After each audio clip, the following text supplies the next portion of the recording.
This month marks the 75th anniversary of the birth of Thomas Sankara, one of the most iconic leaders in African history.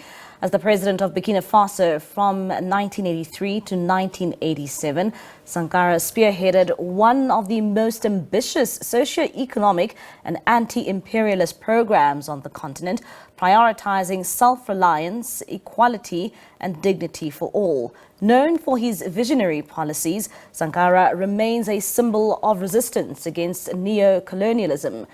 Though assassinated in 1987, his revolutionary ideas continue to inspire movements across Africa and the world. Writer and black consciousness activist Veli Mbele kaSompisi joins us more on this conversation. Veli, thank you so much for your time this evening. And of course, as the world marks and commemorates the life and times of Thomas Sankara, maybe let's start off here. How do you think his legacy should be celebrated? Thank you so much, Mbali, for the opportunity. An important subject indeed, for us in the African continent, but also the African family globally, because of the types of things that Thomas Sankara stood for. Even before we talk about how he should be remembered, I think the other important thing for us to point out first in the conversation is that we have not done sufficient education, right, as African people on the continent and in the world, because Thomas Sankara, in my books, is essentially one of the greatest Africans to have ever walked the earth. And a discussion on his legacy should also then be informed by how much Africans, but in particular young people in Africa, know about this great and exemplary leader. And I think for me, the focus should be more on finding out whether or not we have done enough education on him. And I don't think we have done enough, as a continent and as the African family globally. And I do think one of the things that could be done in order for us to make sure that his legacy is understood and it is perpetuated is to make people like Thomas Sankara and their lessons and their ideals very central to what African children are taught, both at home, at school, and at university, right?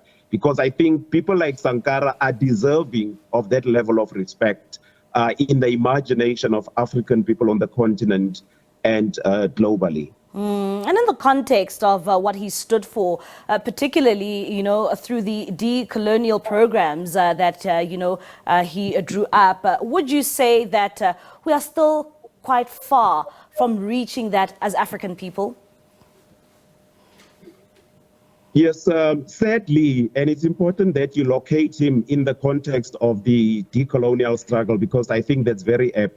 Sadly, Mbali, unfortunately, we were close, right, to achieving a number of fundamental things at the time that people like Thomas Sankara were still alive. But the fact that he was assassinated, and after him, the people who came in, his friend Blaise Compaoré, who took over after him, played the role that was played by people like Mobutu Sese Seko. They essentially reversed the progress that people like Sankara, Thomas Sankara, and Patrice Lumumba, for instance, made.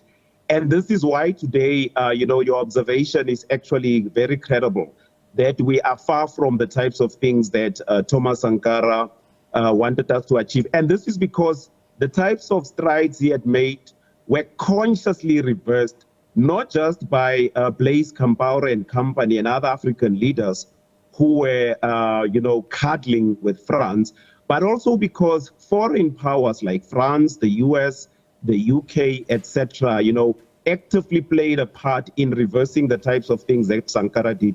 And it is important for us to understand that Sankara was up against a global force, right, that sought to reverse the types of things that he had wanted to do for the African. And this is why we find ourselves where we are today, African countries continuing to be highly dependent on debt or foreign aid, rather. African countries continuing to be trapped in the vicious cycle of armed conflict, much of which is manufactured armed conflict. And when you look at our Human Development Index on the African continent, we are at the bottom of the Human Development pyramid, primarily because the work that has been done by people like Thomas Sankara, Patrice Lumumba, Amilcar Cabral was consciously and deliberately reversed, right? So, and it is important for us to understand that so that we can then ask the question, how do we make sure that we bring Africa back on the type of development trajectory that people like Sankara wanted us to be on? And I do think one of the first things to do is for us to reignite the struggle to decolonize the African continent, you know, an authentic decolonization, not decolonization as an academic or intellectual exercise, but a genuine liberatory program to free the African continent from all manner of foreign control. And Veli, I like the fact that you touch on, issues around debt and reliance of African countries when it comes to financial aid. And it brings me to the context of South Africa and, President Cyril Ramaphosa's presidency in the G20. How should he use some of those values from Thomas Sankara to, also remove and relinquish Africans from heavy reliance on financial aid and, the increasing debt that we continue to see on the continent? Another important intervention you are making there, Mbali, because the whole issue of South Africa or any African country having to go and borrow money to fund one aspect of its development is profoundly preposterous, because South Africa, like many other African countries, is one of the richest countries in the world purely by mineral resources.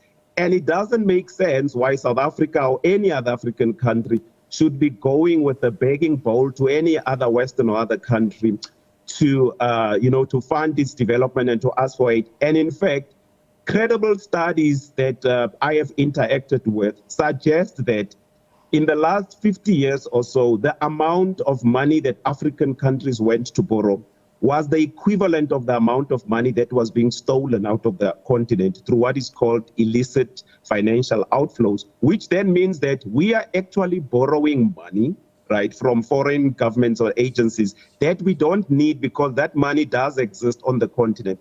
But the problem of many of our countries, South Africa included, is that our national economies, and in particular our natural resources, continue to be in foreign hands. So we don't have control over the means of production. So it doesn't matter whether one is a president or a minister or anything of the sort.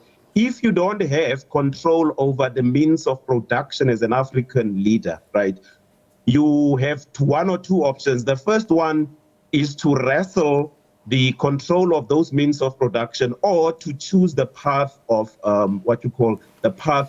going with the begging bowl. And it is our hope that our own president, right, President Ramaphosa and other African leaders would take a leaf from the book of Thomas Sankara and make sure that as part of their legacy, they put us on the path where we as African countries and the African continent are in a position where we are able to fund our own development. As an example, the Democratic Republic of Congo has about just over 24 trillion worth of unexplored mineral wealth. With that amount of money, we can fund the reconstruction of Africa, I believe, in less than 50 years, and we can turn Africa into an economically advanced, technologically advanced country. And so for me, there's a need for a mindset shift as well. Yeah, and Veli, I go back again, before I let you go, very briefly, I go back to my first question. How should Thomas Sankara's legacy be remembered as we mark 75 years of his anniversary?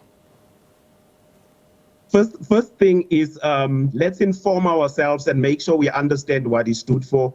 And most importantly, once we understand that one of the things he stood for is service to his people, and most importantly, incorruptibility, right? If we can perpetuate those two things, service to our people and incorruptibility, I do think as the continent, we would be on the right path to achieving the things that he lived and died for. And for me, those are two important things we can make to perpetuate his legacy.